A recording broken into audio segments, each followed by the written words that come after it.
Yes, everybody, welcome back to Football United TV. I'm joined today by a very special guest, Brush, and we're going to be talking about top three signings this January transfer window. It's been an incredible one. I think around 500 million spent in the English leagues, and that's pretty amazing compared to all the other leagues around Europe. We're going to delve into what we think was the best deal of the January transfer window, but here comes the intro.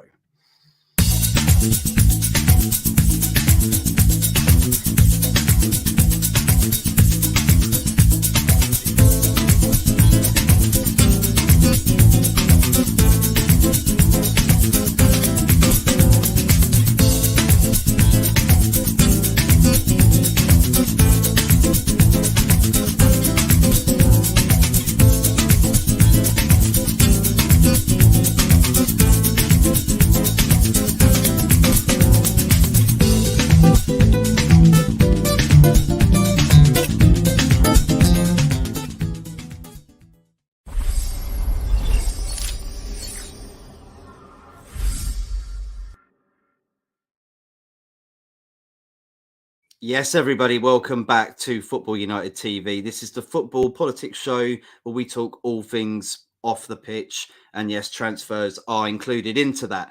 Brush, how you doing, mate? Thanks for joining us today. Thank you very much for having me. It's a pleasure to be here. Always a pleasure, mate. Always a pleasure. How did you feel about this January transfer window, mate? Like I said at the start, around about 500 million spent from English clubs. And I believe, actually, looking at it, La Liga only spent 8 million this January transfer window. So it just shows you really how things are going for the Premier League compared to other leagues, mate. But yeah, what did you make of it as a whole, mate? Such a stark contrast, isn't it? That right there highlights the power that the English clubs have now, from the TV rights and the inflated deals to the carefree billionaire owners. But I mean, like, what I guess the question before we start really is what could clubs or leagues like La Liga, Serie A do to try and compete with that, because that's just crazy. I'm 8 not million sure that to you can 500. make the way it is at the moment, because in our league now, like even Mm. the bottom clubs earn a lot of money. Yeah, I guess there would have to be some kind of adjustment in the TV rights and stuff over there, Or maybe and just better distribution as well. Because I think the right. top few clubs in that league, in La Liga, get a lot more of the pie than the rest. That's the thing, isn't it? Real Madrid and Barcelona are always tipped to get the majority of the money because of TV ratings are pretty much going to be eyes on them, aren't they? But maybe Yeah, making their leagues. I know La Liga have already tried to start doing this, making it more of a competitive league. Then that gets yeah, more that would be interesting. interesting. The other thing you have to factor in as well, like with ours now, I don't know if it's just that, but a lot more of these billionaire owners have come forth and have bought up British clubs. It's amazing. Yeah, so that's the other thing. So yeah, if we look, there's 7, 8. I mean, there's a lot of them are billionaires, but there's 6, 7 in our league that can compete now. That's the thing, isn't it? And you're looking at potentially even more teams, Yeah, depending on what yeah, and happens in the next year. ultimately, with all this money coming in, you can still only have one winner, really. So, yeah, it makes things interesting. It does. I hope that does happen next year. Actually, I know Newcastle look like they're going to be competing for at least the league or top 4 every season from now on. But it's interesting. It's interesting indeed. I know we wanted to start off with your pick, Brush, and of course that is Jorginho going to Arsenal from Chelsea. I think around about 12 million. Yeah, 10 million up front. I think an additional 2 in add-ons. What do you make of 31 it? years old. Yeah, His it's a good contract. buy. Yeah, yeah. So I know this is a bit of a controversial one because, I mean, on social media at least, a lot of Arsenal fans are having a bit of a meltdown. Perhaps because at the start of the window they had 1 or 2 signings in mind, and it may seem as if they didn't get their first choice. At the start of the window they were linked with the likes of João Felix and Mudryk, and even towards the end of the transfer window, it was Southside at Brighton that they really tried to get, but Brighton wouldn't budge. I think an offer of about 70 million got turned down, and that's when Arsenal switched their attention. So yeah, he's a player that we know all about. You know, he's a Euro winner. He's a serial winner at Chelsea as well. 31 years old. His contract's up in the summer. But yeah, I think it's a tidy bit of business by Arsenal with where they find themselves in the league. It is. I mean, like I think I agree with you. The fact that he's got experience. I think people call him a manager on the field. Yeah, the only thing he doesn't really have is probably physicality. But when you look at his technical ability and the kind of thing that Arteta's building at Arsenal in a possession-based team, I reckon he'll do quite well. I think so too. Obviously not wanted by Chelsea anymore. Maybe that's because they're bringing in players now and they just... Oh, absolutely. Yeah, Chelsea are bringing in the whole world, aren't they? So do you think it could be a mistake then? Let's say it works out really well for Arsenal. For Chelsea, I wouldn't say it's a mistake as such because you know they've got their own plans with the amount of incomings, and he was going to leave in this summer anyway. His contract was up, just like how N'Golo Kante's contract's up, and I don't expect him to stay either. But yeah, shrewd bit of business by Arsenal though, with where they find themselves, top of the league and that, and these are the kind of things that can elevate you to another level. And I think they would have learnt their lesson from last January when they didn't sign anyone and missed out on top four. That's the thing. I think they learned from that, didn't they? They've bought what, 3 this January transfer window? Yeah. Because there's another one I've been really impressed by as well that they picked up a few weeks back. Go on, tell us. Trossard.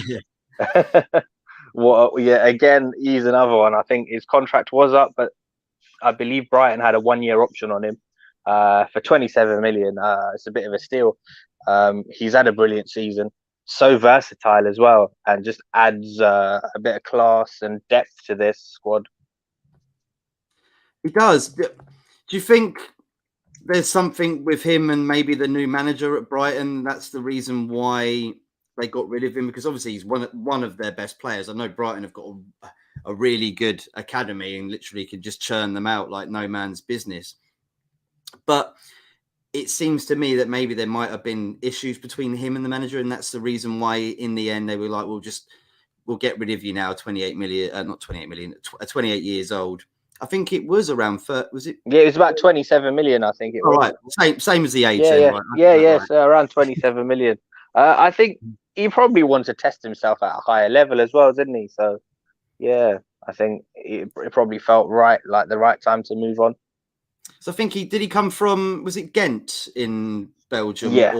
Yes. I remember doing a vlog about him. Actually, we did a transfer show and didn't really know much about him and looked into him, and he looked like he was going to be a really good fit for the Premier League, and he's just elevated himself now to the league leaders. So he's probably hoping he can bag himself a Premier League title, right?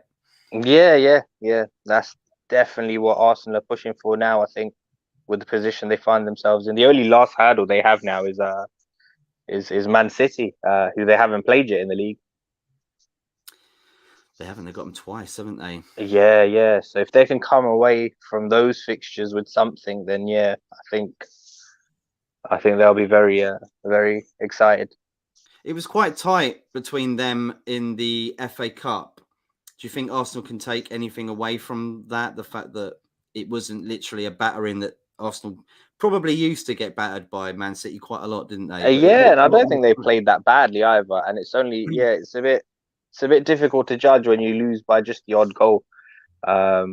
It's one of those ones, and you probably have to pick and choose your battles as well. So in the league, I reckon it will be a bit different. Looking at Brighton as well, mate, not actually reinvesting in the January transfer window, did they? Really, they lost a few players, nearly lost Concedo, but obviously they're reluctant to give him to Arsenal, give them 2 players, and I do believe that's probably a really good shout from them. It's probably a risk to keep him because obviously if his performances don't go well for the rest of the season, then that money that Arsenal were going to give him, that might drop down a little bit in the summer. But if he ends up continuing his form, then that money could go up, couldn't it? It could be even more. Yeah, And there very could be much more so. teams But entering. I think it also highlights just how the financial might of the Premier League. The fact that a club like Brighton can say no to 70 million. Yeah. In the past, this wouldn't have happened. Anyone sort of mid-table and below, like, they'll be quite happy to sell anyone. So yeah, the fact that they can hold on to him as well is definitely a power move. But yeah, the kid, he looks to be just on the rise. So I'm sure there'll be interest in the summer as well. And I can't see him staying beyond the summer. There was a signing that they picked up that I do think that could be a bit shrewd. There was an Argentine midfielder they picked up, Benoito or something. I can't pronounce his name properly. But yeah, he could be one of those shrewd signings that could end up being really good, right? Yeah. And you wouldn't put it past their scouting system, because they seem to be picking up these players that go under the radar and developing them. And I believe he's quite young as well. I think he's only like 18. Can't believe it. Like Concedo or Concedo? One or the two. One of the two. I hope I got that right in some way. But he's 4 million. They bought him for 4 million. Yeah, I was a little bit gutted because he was on the plate for us. We were strongly linked to him before that window where they got him, and yeah, I think he was on the table for about 4.5 million, mate. Did you hear about Mbappe having trials at Chelsea as well when he was 12 years old? Madness. And they turned him down. Wow, they turned him down. They told him no, and his mum said, if you want to sign him, you've got to sign him today. We're not coming back again. They went, well, nah, forget it then. And now look at him. I can't believe it, mate. Honestly, someone should have seen something in him. God, that's crazy. That is crazy. I guess these things happen, don't they? I think N'Golo Kante got rejected when he was young. They didn't think he would be big enough to succeed. Yeah, never say that. Look at Messi. You thought you're never going to be big enough to play football, but clearly that doesn't matter, does it? When you've got loads. Yeah, absolutely. And even with him, I think when he was a teenager and that, I mean, they gave him like growth hormones and stuff. And yeah, they tried to work on it. One of the players that really surprised me, who used to be at Napoli, I think he's in the MLS now, with Toronto, is Lorenzo Insigne. Okay. Visibly, when you see him on the pitch, he's tiny, and you just think, "Wow, how good must this guy have been on the, in the youth ranks, for the coaches to be like, do you know what? Forget his size. We'll just put him in." Must be really good. Must be really good. Yeah. Got some comments here. Big up to Mondi Juma. Tuned in. Looking forward to your assessment. Respect to Matty and Brush. Hit up the like button, guys. Yes, smash the like if you can, please. Share, subscribe would mean a lot. Eagle Eye Football. Big up Rich. Big up Matt and Brush. Big up the chat. Amondi, why are we waiting? We are suffocating. Sorry, Amondi. Eagle Eye Football. So see you on the weekend. We owe you for that draw. Charlie Hibbert. Yes.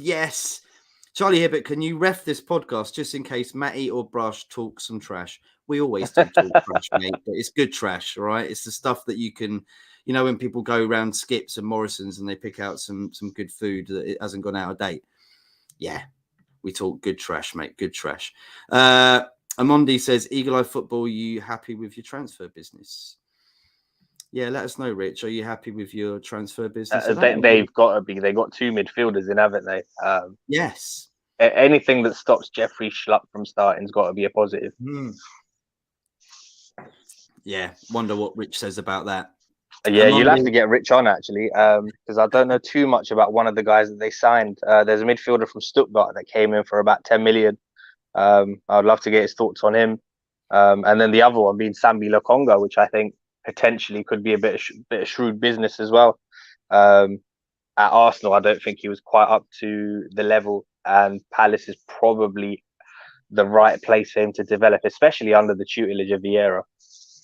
Well, exactly. And if he's been bought by Crystal Palace from Arsenal and Vieira's there's obviously some sort of link. He's obviously seen that connection's there, and the position they play in as well. So yeah, I think that's the right landing spot for him. Sort of like Arteta when he bought loads of players from Man City, like Yeah, Zinchenko and yeah. Jesus. Like, yeah, I know, I I mean, know I'll tell them. you what, even Jorginho, there's a link there because Mm. when he was assistant manager, like they tried to get him to Man City, and it was just a case where they lost out to Chelsea for him. So yeah. There was this I saw on TV the other day. It was Arteta at the end of one of the games, and he had his arm around Jorginho's neck, and they were laughing and joking, and like he was giving him the old like, "Don't Mm. worry," like it just seemed like they already had a relationship well before this thing. So it seems to me Arteta knows exactly what he's doing. He's done the right thing. Italy and Spain can focus on homegrown talents. They will still be a force. That is very true, and that's what Real Madrid have been doing the last few years. You look at Vinicius Junior as a really good example. They bought him in cheap, and now his stock's really high, isn't it? They could sell him off for quite good money. Odegaard went to Arsenal for 35 million. This was a player that Real Madrid thought that was never going to, well, he didn't ever make it for Madrid, of course, but they didn't expect him to really go on and push on from. It's very hard to be given a proper chance as well, isn't it? At a club like Real Madrid. It is, but Yeah. the good point is if even if you don't really make it, there'll be other clubs. Just because you are at Real Madrid will go. Yeah. Just because you have Real Madrid on your CV, it can get you places. Like, I think that's the only reason why Odegaard Arsenal took the chance, because they were like, well, Real Madrid have bigged him up for a long time. He was doing reasonably well in the Bundesliga, I believe, and they took that chance, and it's paid off because he's like captain now. I can't even believe it. I thought he was going to flop, but No, he's done very well. And the only criticism you could have had before the season was the end product, and now he's added goals and that to his game as well. exactly. It's good to see when a player like that's got so much pressure on their shoulders, like to make it, and then it takes a little while, and a club gives them a chance, and he's doing brilliantly. Amondi Juma is laughing at you, Charlie. Charlie's laughing at you, Amondi. Sorry. Big ups, Niall Kane. Thank you for coming in, mate. Nice to see you once again. Arsenal equals statement of intent. Two ready to go players. They back their manager for the title. They haven't they? It's Yeah, trust the process, absolutely. isn't it, And the Rush? fact that they did bid so much for Southsider as well, I think it shows that they've got money in the bank. So, don't be surprised if they just rest on their laurels with the Jorginho signing. Come summertime, I fully believe that they'll go back for him or maybe a Declan Rice or get somebody in there. Yeah, they don't. They didn't spend like you said. They didn't spend last January, did they? Arsenal, and No. that's the thing. I think the Kroenkes, everybody wanted them out like a year or two ago. Yeah. Now it's got a bit quiet because they Yeah, have I mean, I think they their still money have where their some mouth is. issues in that, but it just shows what can be achieved when your manager and director are on the same page. I think this is all down to Arteta and Edu. Exactly. Well, at least they go to the games. I know the Glazers don't really go to many Man Mm. United games. So, evening, Mama Flossie. Love seeing you in the TalkSport chat. You're always in there. You're actually, what do you call it? You got the, what do you call it when you're in there? You're, not admin. Is it admin or is it, what do you call it? When you're in the chat. Moderator. A moderator. How did you Yeah. get that, Mama Flossie? How did you become a moderator on TalkSport? That's absolutely amazing. Amondi Juma, Brighton are being run brilliantly. They are indeed, honestly. Like from where they were, like pretty much no ground. Their changing room was like a club, scout clubhouse, apparently. Like, and now look where they are. It's absolutely Rich amazing. won't like to hear it being a Palace fan, but yeah, this is a perfect template for how a lot of clubs should be run. Exactly. They probably, Because I think, when Graham Potter left, especially with the backroom staff as well, you would have expected them to have a dip, but they planned ahead. yeah, they're actually doing better than Chelsea, the club that he left. I can't. I said he should have stayed anyway because I just thought that if he does flop at Chelsea, Oh, it's one of those, Matt. I think where's he going when to the go after opportunity that? comes, mate, I think it's a bit too big to turn I down. know, but It's I just just one of feel like those, isn't it? it's your future in it. Yeah, it's like you could either do really well and then really put your name in there, so Yeah, other clubs around Europe would go, but yeah. it could also be a poison chalice, and yeah, it's a bit mad what's happening there. But I'm sure we'll get on to Chelsea at some point. Anthony says Trossard is a good deal for Arsenal, but Jorginho has won a league and Champions League with Chelsea and a European Cup, hasn't he? Of course, with Italy, full of experience, but doesn't get game time, that's the only worry for us Arsenal fans. What do you think of that, Brush? Yeah, no, I reckon he's a tidy little signing for Arsenal. And obviously it's a massive upgrade currently on Lokonga. So yeah, he could play a vital role. I think maybe the game time at Chelsea is the fact that they're finding it difficult to fit into what Graham Potter wants to do. Obviously, he wants to be more attacking. I know Arsenal are, but they haven't got a player like Jorginho that can kind of come in and tidy things up and keep things churning and not be that quick player who has to score goals and etc. etc. He's quite good at and you just have to trust that Arteta has a plan. Like he's done enough now to convince you guys that you need to back him. He looks at certain profiles of players, both personality wise, in the dressing room and that, as well as on the pitch. So it's good signs. It is indeed. Mama Flossie says they asked me to do it. See, Mama Flossie, that's how cool you are. They asked you to do it. I think that's absolutely amazing. When I go in there next time, I'm going to give you a big wave, as I always do. Let's talk about this last one, Brush, and then I'm going to ask you what you think the worst signing was this January. Just off the top, I know I didn't ask you before the stream, but I thought I'd do that to you. But we'll talk about Cancelo going from Man City to Bayern Munich. I think around 60 million if they want to buy him. Yeah, they've got the option to buy. I think this one caught a lot of people off guard, didn't it? I know I was certainly shocked on the day when I heard the news. Yeah, all is not right at Man City, I guess. It isn't. That just show. I mean, look, he did come out with a statement, I think maybe this morning or last night, and said that there is no problem between him and Pep Guardiola. Of course, you're not necessarily going to come out and say that. Yeah, he's still contracted to the club technically, isn't he? So right, I bet. Yeah, we've had a big falling out. I wanted to. Yeah, he's not going to talk badly. I think obviously he was probably frustrated with the game time as well, and maybe Pep's rotation. His roulette is a bit ridiculous. The funny thing is he's played the most amount of minutes than any other defender at Man City this season. Yeah, I think since the restart though, like he's been messed about, and also he's not had a great season either. And you wonder how much of that is down to Pep and the way he likes to fiddle with his teams, because this is a guy who most people would have as one of the best fullbacks in the world. And can they replace him all right though? I mean, they didn't necessarily bring in anyone to sort of do that job if he's out the door. So I wonder whether there's something behind the scenes, like a youth. I'm sure in the summertime they probably will go out and get someone. For now, I think they're just making do. So yeah, Rico Lewis is there. He made a bit of an impression. I think I first saw him in one of the Champions League matches before the Champions League came to a close. And that young man looks quite talented. I think Nathan Ake's been filling in at left back as well. So it's one of those makeshift ones. I think they'll just make do till the summertime. Well, I guess they can do that, can't they, Man City? They've got a brilliant bench. If they had to really put someone in the midfield that could probably do the job, they could do that, couldn't they? Yeah. And Pep keeps talking about, if people are unhappy, then nobody's forcing them to stay here. So, everything they do is from a position of privilege. Well, yeah, well said, actually. I haven't heard that. That's a really good point. Who was then, Brush, in your thoughts, who was the worst signing? The worst? I haven't really thought about it, I haven't really thought about the worst. Let us know in the comments if you have yours. There was one that caught me by surprise yesterday, which I thought was quite good, and that was Keylor Navas going to Nottingham Forest. What an upgrade on Dean Henderson. Now that was a really good signing, right? That was a really very good. I mean, it's bad news for us because I was kind of hoping, if Hendo has a full season there, then perhaps we can get him off our books. But yeah, we'll have to look for alternatives now.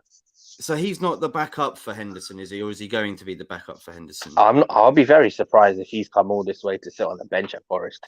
But this is the funny thing, isn't it, Brush? Because didn't Henderson leave United because he didn't want to be? Yeah, but he's also shipped in a lot of goals this season as well. So, and when you get a chance to sign a Keylor Navas with his experience, you can't really blame him either. Yeah, what is it? So two or three Champions Leagues? I can't remember. Which Yeah, one. I think he won 3 on the bounce. I think with Real Madrid. We could have had him at Man United, mate, as we were saying before the Yeah, we stream. could have robbed him of all of those if it wasn't for a pesky fax machine.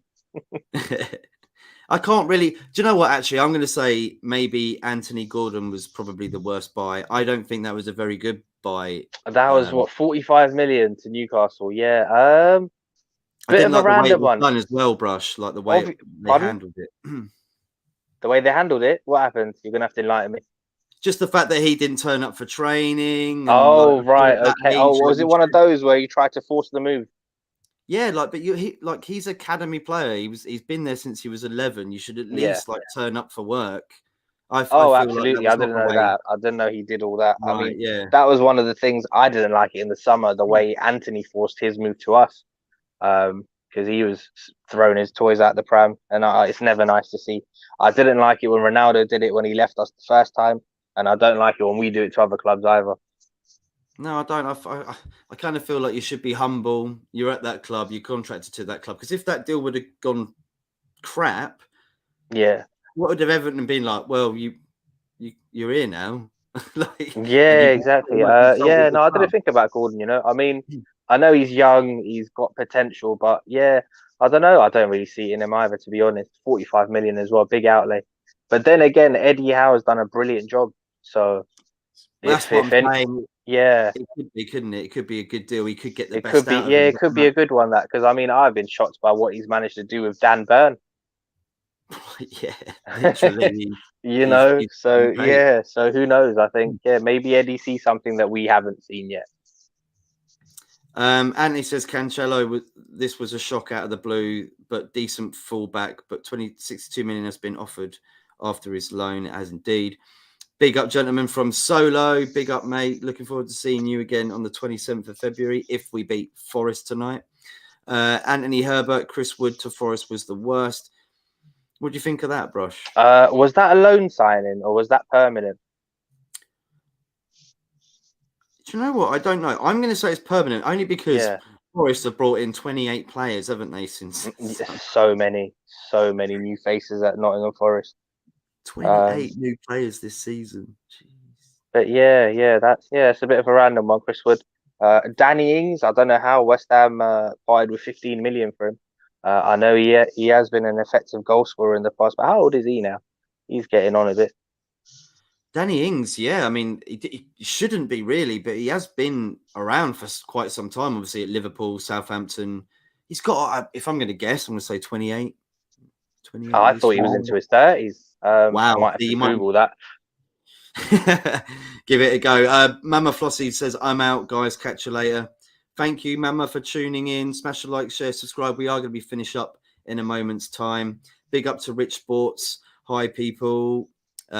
Rich says we might get Andre Ayew.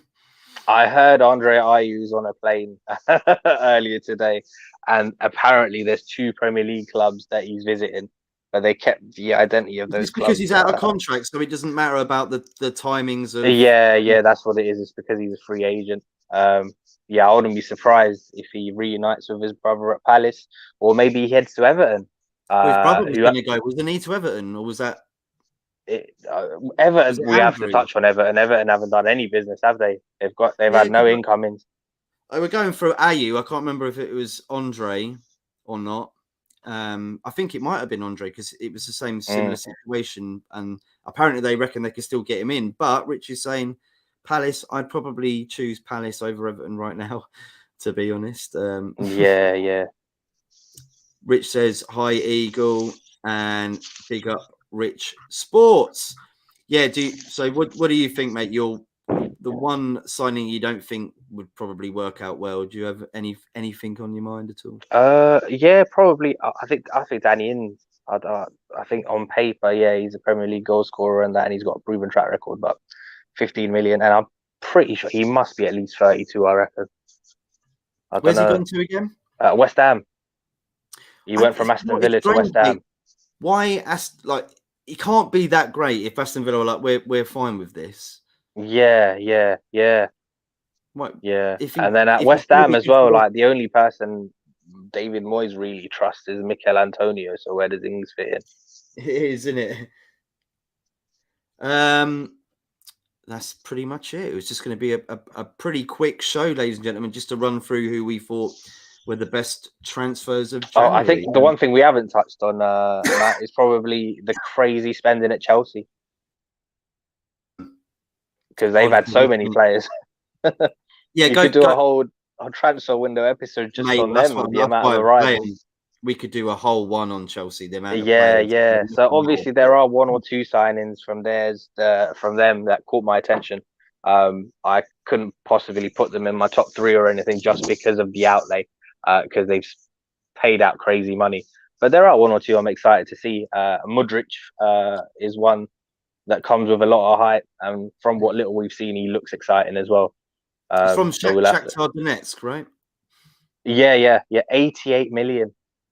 And a lot of that money's gone into, I believe, to Ukraine for the victims. Yeah, I think a percentage of it has. Yeah, it's pretty cool.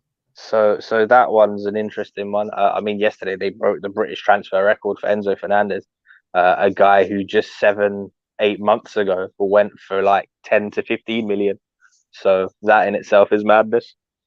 It's absolutely mad, isn't it? I think the summer transfer window, I think we can see in excess of probably 1.5 to 2 billion probably being very interesting as well how they found a loophole to get around FFP and stuff, because obviously that people might have been wondering why the hell they're handing out such long contracts to these players, and it turns out that's how they divide up the transfer fee. It's over the length of contract. Yeah, and that's how they've been avoided. Is it 20 million a year? Yeah. So that's how they've been able to get past FFP. And of course, they're selling a lot of youth players as well. Obviously, Tammy Abraham, etc. Ruben Loftus-Cheek. These players could potentially be sold for quite a lot of money, which always balances the books, if that makes sense. I don't know how they're going to balance this one though, mate. I think since the summer they've spent over 500 million. So yeah, it's going to be interesting, haven't they? Randomly, right? In the past they have, but under this ownership, under Todd Bowley, since the summertime, there's not been that many departures. I don't think in terms of Lukaku. Actually, that was a big bringing in. Yeah, even Lukaku. I mean, he's on a crazy contract, so I doubt Inter Milan would actually move to buy him permanently. It's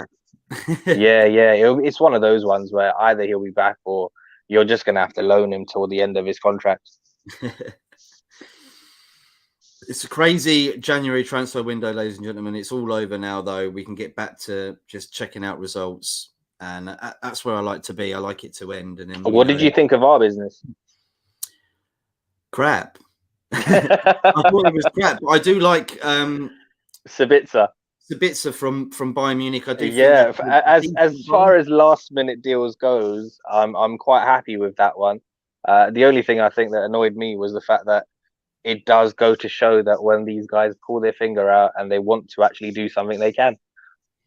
They didn't really want to do it. It was only the Eriksen, I think. Yeah, it's the injury to Eriksen really that pushed it over the edge. Otherwise, we probably wouldn't have seen him.